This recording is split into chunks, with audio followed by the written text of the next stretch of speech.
I am so excited to show you guys this. So me and my boyfriend are leaving on a cruise this week, and we are going through kind of getting things packed right now. I don't really have a good like toiletry bag to put like my toothbrush and all that kind of stuff in. So I figured I've got all these dish mats that I've bought from the Dollar Tree, and I'm gonna turn these into a bag for myself. I want to make one of the boxy pouches. I have made one before on this channel, but I've learned a lot more since then. I didn't really know what I was doing.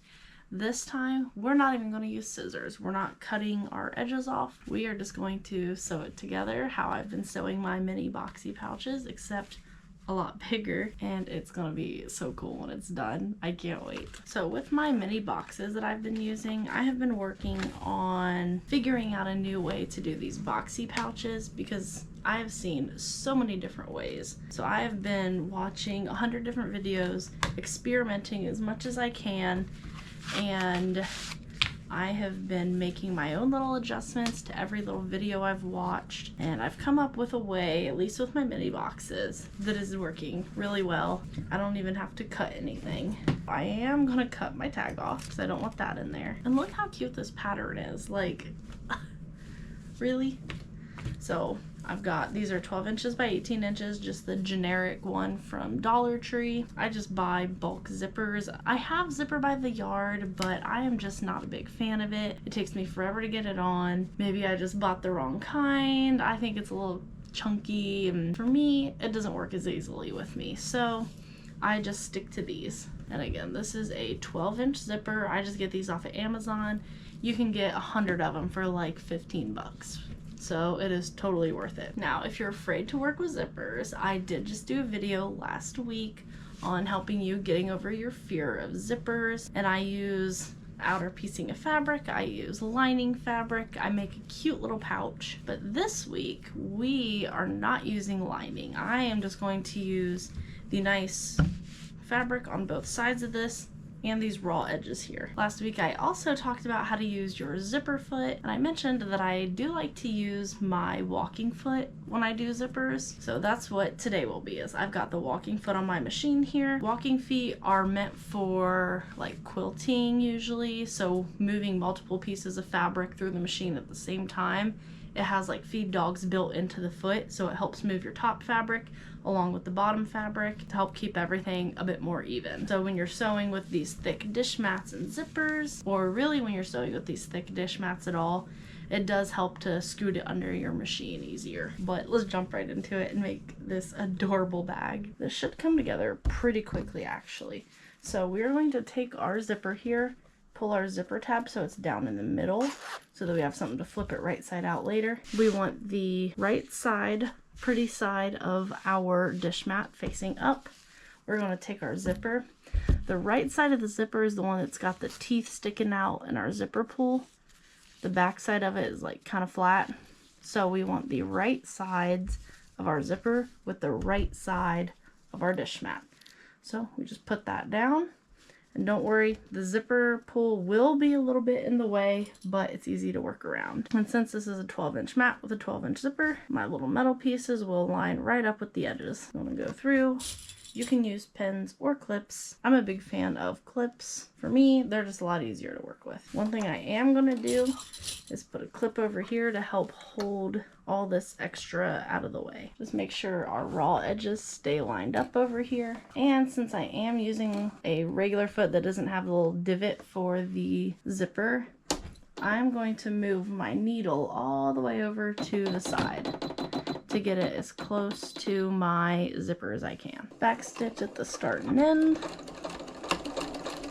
And we're just going to work our way down this zipper. Now, once we come to where our zipper pull is, we'll get up kind of close to it. All you have to do is lift your presser foot, and you can grab your zipper pull, and you just zip your zipper up and push it right back over there. Then you can put your presser foot back down.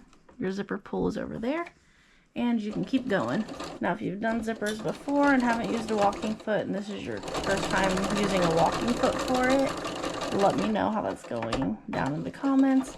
I absolutely love it. I'm going to unclip down here. I'm just going to repeat the same process except on this side. So we'll take our zipper from the other side, pull it around. I'm actually going to have my zipper like 3/4 of the way open, because since this is a lot of fabric in a small area, it'll be a lot easier to have my zipper wide open. I'm just going to come in here again, right up against that zipper edge.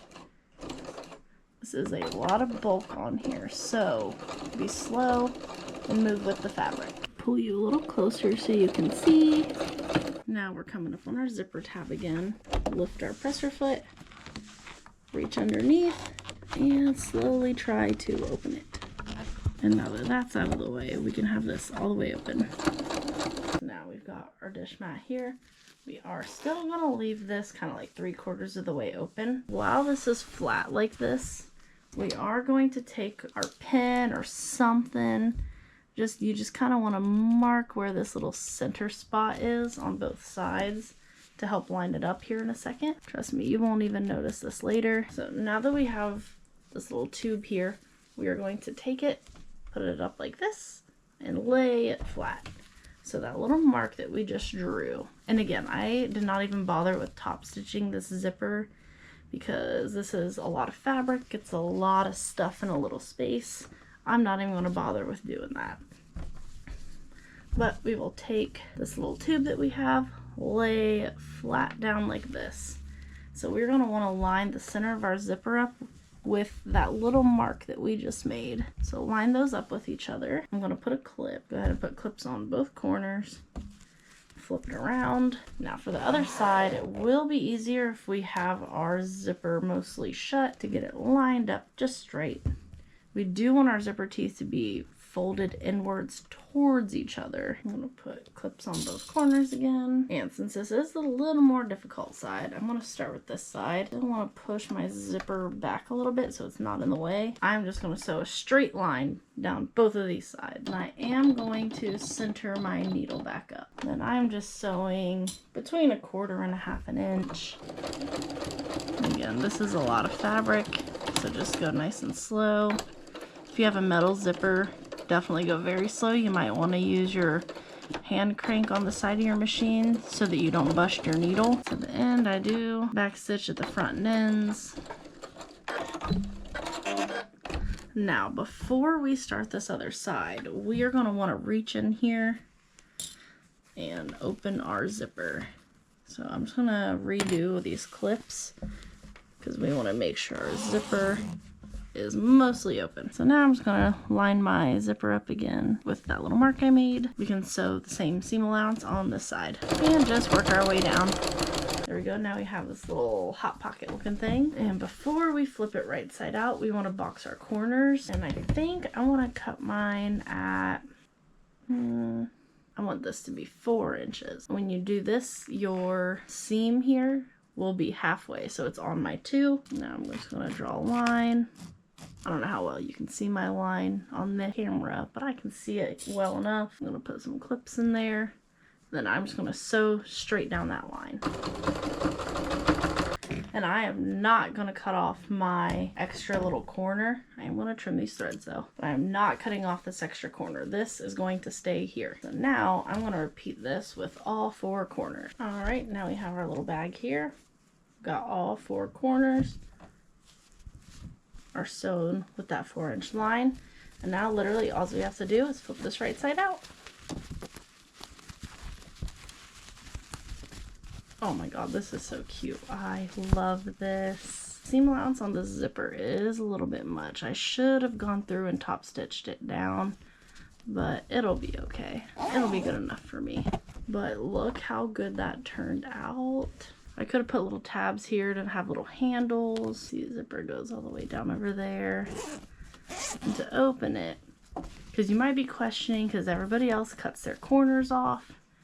But when you look in here, I still got to trim my threads. But these box corners can kind of help the bag to hold its shape. I don't know how well you can see that on camera since it's dark, but I think it turned out super well. I love this thing. I hope you guys enjoyed this tutorial so much. I loved making it. Look how nice it looks. This turns out to be the perfect size. It has its problems like the zipper. You can kind of tell I probably should have top stitched that back so my zipper doesn't catch on it, but I'm really not that worried about it. Please, if you enjoyed this tutorial at all, like this video. If you tried it, let me know down in the comments. If you want to keep seeing more tutorials, subscribe to my channel. It helps me so much, gives me inspiration.